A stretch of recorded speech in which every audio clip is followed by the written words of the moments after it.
Assalamualaikum warahmatullahi wabarakatuh. Perkenalkan, nama saya Nabila Ranto Komara. Di sini saya akan membahas mengenai proposal. Nah, proposalnya itu tentang minyak angin aromaterapi. Ini disusun oleh saya sendiri, kelas 2 EVA 3, NPM 120, Universitas Bakti Kencana. Next.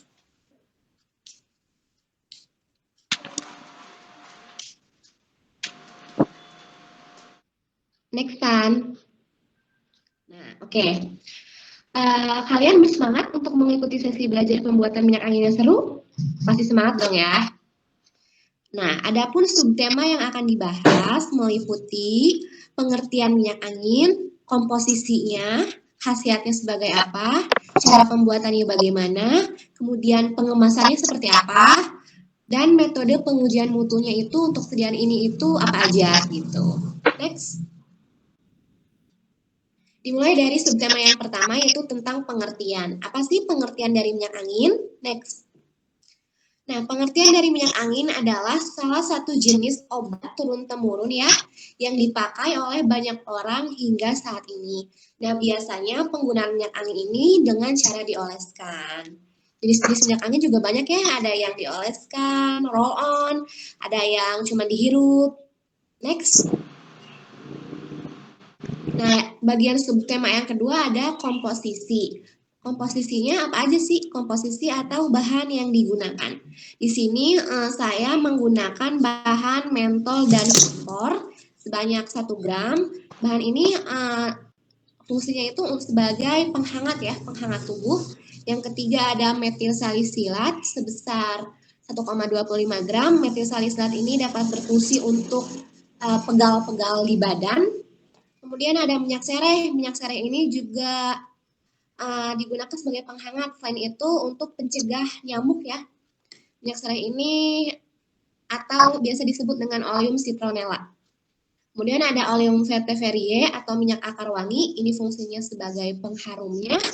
Kemudian ada oleum kokos atau minyak kelapa murni sebanyak 15 ml. Ini berfungsi untuk melembabkan kulitnya. Next. Nah, khasiat secara keseluruhan dari sediaan minyak angin ini apa sih? Next. Nah, khasiatnya yang pertama ini untuk meringankan hidung tersumbat nih. Kayak aku sekarang nih kan lagi pilek ya, karena sekarang tuh zamannya pilek-pilek karena musimnya pancaroba.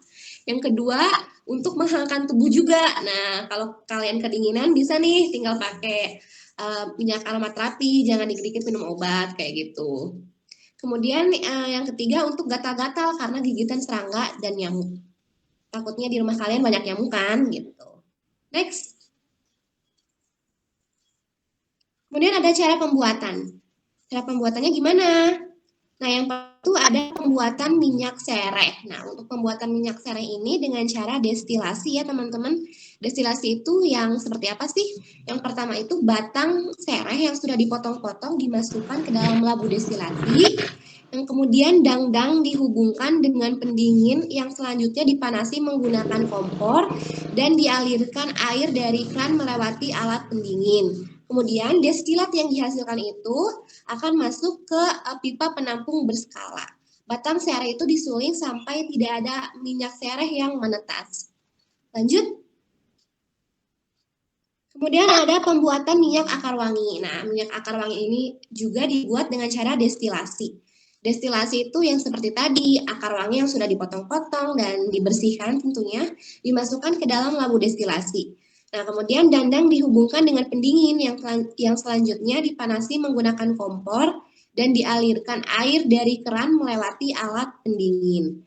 Nah, destilat yang dihasilkan menetes ke dalam pipa penampung yang berskala. Nah, akar wangi ini disuling sampai tidak ada minyak yang menetes. Jadi untuk minyak akar wangi dan minyak sereh itu sama ya, disuling. Lanjut.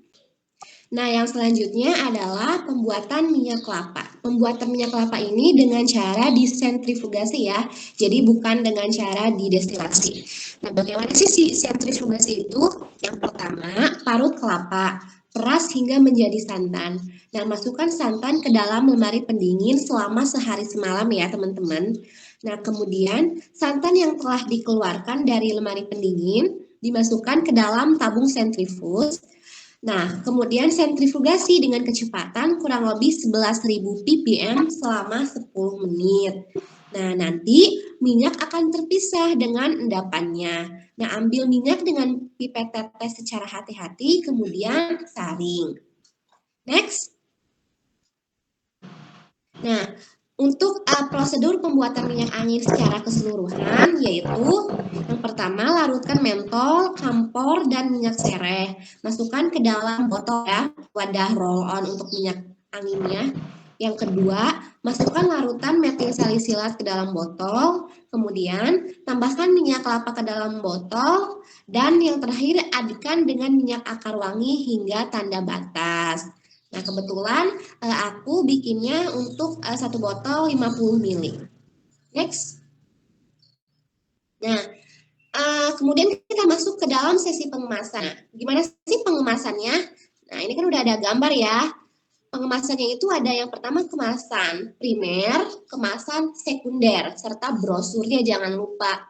Kemasan primernya itu yang kontak langsung dengan si minyak anginnya, alias botol roll-on-nya langsung gitu. Nah, kemudian nanti botol roll-on akan dimasukkan ke dalam kemasan sekunder, yaitu kayak dus obat gitu ya, dus obat yang kecil. Kemudian di dalam dus obatnya kita masukkan seperti itu. Seperti yang tertera pada gambar. Nah, ke sesi selanjutnya yang terakhir adalah pengujian mutu sediaan. Bagaimana untuk pengujian mutu sediaan ini? Yang pertama aku akan menguji organoleptis ya. Nah, uji organoleptis ini diamati warna, bau, dan rasanya. Yang kedua ada uji homogenitas. Nah, dilakukan untuk mengetahui apakah sesediaan itu homogen atau tidak gitu. Terus yang ketiga ada uji pH. Nah, uji pH ini sangat penting ya, karena pH harus sesuai dengan kulit. Tidak boleh terlalu asam atau terlalu basah, karena bisa mengiritasi kulit sehingga menimbulkan ruam-ruam kemerahan. Yang keempat atau yang terakhir itu ada uji stabilitas. Nah, untuk melihat kestabilan sediaannya, berapa lama sih, apakah baik atau tidak. Next. Nah, sumber yang aku pakai untuk bikin sediaan ini adalah dari IAAY tahun 2017 dalam jurnal Fresh On Minyak Angin Aroma Jahe Universitas 11 Jakarta. Ini sumbernya ya. Untuk menginspirasi ide ini itu dari sini gitu. Next. Terima kasih. Mungkin itu yang bisa saya sampaikan mengenai proposal ini.